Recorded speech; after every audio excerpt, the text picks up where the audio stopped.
In this video, you will see a man selflessly took the turtle or tortoise locally known as pavukan and brought back to its home.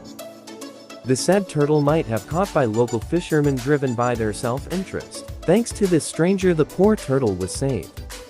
Let him be an example of fostering care to animals because every life is precious and everyone deserves love.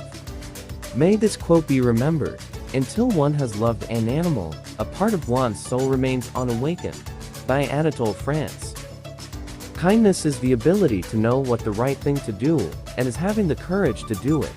If you like this video, don't forget to like, share, and subscribe. Ready?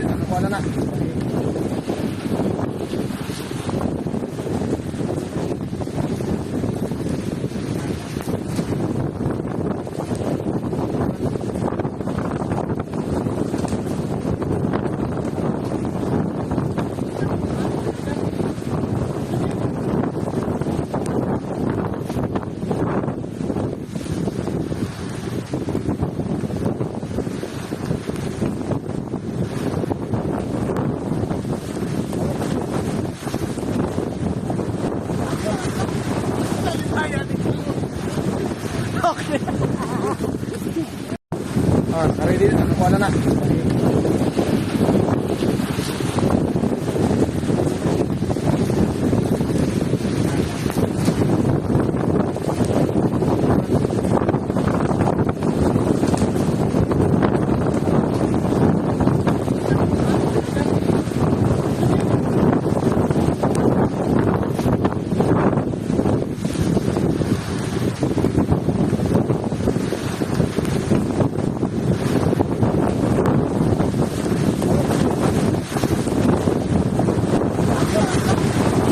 Ay,